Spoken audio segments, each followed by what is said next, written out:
మధ్య ప్రజల్లో అందరి హృదయాలు చూడకున్నాడు. మరి రక్తం దానం చేయడం అనేది కూడా చాలా వీరోచితమైన సందర్భము. ఏ రకంగా అంటే ఈ రోజుల్లో కనీసం ₹1 దానం చేసే వ్యక్తులు కూడా లేరు. అటువంటి సందర్భంలో ప్రాణాలను పరంగా పెట్టి తన ప్రాణాలను పరంగా పెట్టి మరి ఎదుటివారి ప్రాణాలను రక్షించడంలో మధ్యకి చేసినటువంటి సహాయము ప్రజాసే సేవా గుణము అందరూ గుర్తించుకోవాల్సిన అవసరం సందర్భం ఉంది. మరి అదేవిధంగా ఈరోజు ఎక్కడ ఎటువంటి హాని జరిగినా పసిపిల్లలకైతేనేమి గర్భిణీ స్త్రీలకైతేనేమి మరి అదేవిధంగా ప్రాణాపాయంలో ప్రమాదవశాత్తు రోడ్లలో ప్రమాదం జరిగినటువంటి వారికి కూడా ఈ రక్తం అనేది చాలా ఇంపార్టెంట్, చాలా అవసరము. ఆ రక్తం ఉంటేనే ప్రాణం నిలబెట్టుకోవాల్సిన సందర్భాలు ఉన్నాయి. అటువంటి సందర్భాల్లో కూడా ఈ వ్యక్తి ముందుకు రావడము 22 సార్లు ఇవ్వడం అంటే అది చాలా గొప్పతనం. ఆ రకంగా ఈరోజు కమ్యూనిస్ట్ పార్టీ మేము గుర్తించడం జరిగింది. మరి ఇటువంటి సేవా గుణాలు గల వాళ్ళు మళ్ళీ ఇంకా ముందుకు రావాలి. నిండు ప్రాణాన్ని కాపాల్సిన వాళ్ళలో కూడా చాలా యువత అయితేనేమి విద్యార్థి అయితేనేమి ముందుకు వచ్చి ఇతరుల ప్రాణాలను కూడా రక్షించవలసిన అవసరం ఉందని కోరుకుంటూ ఇప్పుడు సిపిఐ పార్టీ టౌన్ సెక్రటరీ సహాయ కార్యదర్శి రాముడిని నాకు మాట్లాడవలసిందిగా కోరడమైనది. ఈరోజు భారత కమ్యూనిస్ట్ పార్టీ ఆధ్వర్యంలో మన మధ్య కుటుంబ నివాసి 20 వార్డులో ఖాళీలో ఉంటున్నాడు.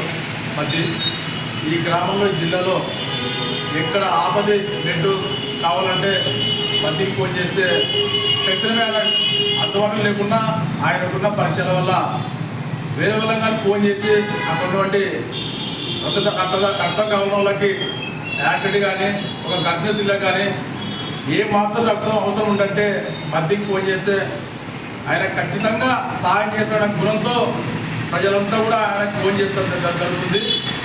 ఆయన సేవ చేసినటువంటి గుర్తించి ఈరోజు మనం భారత కమ్యూనిస్ట్ పార్టీ ఆధ్వర్యంలో ఈ చిన్న సన్మానం చాలా కలిపి ఆయన దండ సహకరించి మేము ఈరోజు ఆయన గుర్తించిగా మేము ఈరోజు ఈ కార్యక్రమం చేయడం జరుగుతుంది.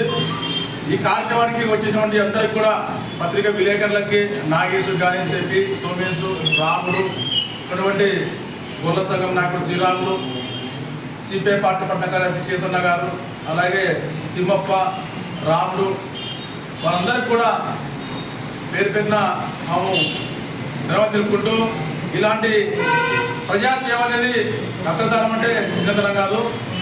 ఒక ప్రాణాన్ని ఇంటి ప్రాణాన్ని నిలబెట్టే అలాంటి మంచి పని చేసే వాటికి మధ్యకి ఇలాంటి మనం అందరం కూడా ఎంకరేజ్ చేసి అననీయంగా ఇలాంటి మధ్యని కాకుండా కొంతమందిని సమాజంలో తయారు చేయడానికి కూడా ఈ కార్యక్రమం శ్రమ ఉపయోగపడుతుందని ఈరోజు మేము సిపిఐ పార్టీగా అభినందిస్తున్నాం.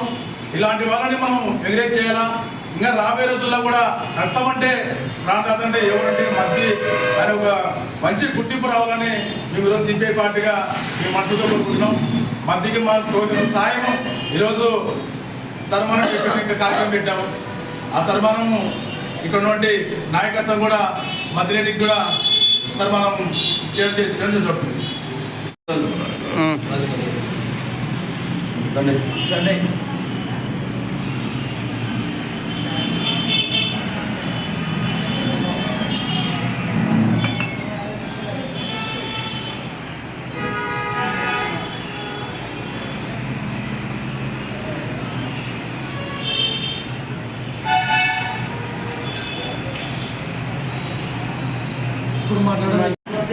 సిపిఐ పార్టీ పెద్దలకు ముఖ్యంగా కృష్ణన్న, రాజు అన్న, శేషు అన్న, రాముడన్న మరి పత్రికా విలేకరులందరికీ మనస్ఫూర్తిగా కృతజ్ఞత తెలియజేసుకుంటున్నాను.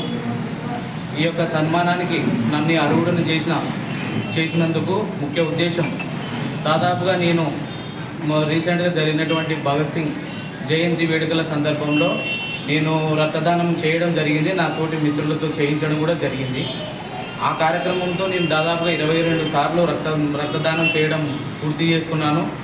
ఆ యొక్క కార్యక్రమానికి గౌరవంగా ఈ సన్మానాన్ని ఏర్పాటు చేసినటువంటి పెద్దలకు మరొకసారి కృతజ్ఞతలు తెలియజేసుకుంటున్నాను. గతంలో దాదాపుగా 2009వ సంవత్సరం నుండి నేను గర్భిణీ స్త్రీలకు, యాక్సిడెంట్ అయినటువంటి వారికి, ఎమర్జెన్సీ రక్తం ఎవరికి అవసరం ఉన్నా, ఎవరి నుండి ఎక్కడి నుండి ఫోన్ వచ్చినా సరే వితిన్ సెకండ్ సొంత ఖర్చులతో అక్కడికి హాస్పిటల్కి వెళ్ళి నా సొంత ఖర్చులతో అక్కడ పెట్టుకొని పోయి రక్తదానం చేసి వారు చెప్పిన కృతజ్ఞతని స్వీకరించి రావడం జరుగుతుండేది. ఇప్పటికీ నేను చేస్తూనే ఉంటాను, ఇంకా ముందు కూడా రక్తదానం చేస్తూనే ఉంటాను. ఇలాంటి కార్యక్రమాలు మరింతమంది ఆదరణగా తీసుకొని ముందుకొచ్చి అందరూ రక్తదానం చేయాలని చెప్పి మనస్ఫూర్తిగా కోరుకుంటూ సెలవు తీసుకుంటాం.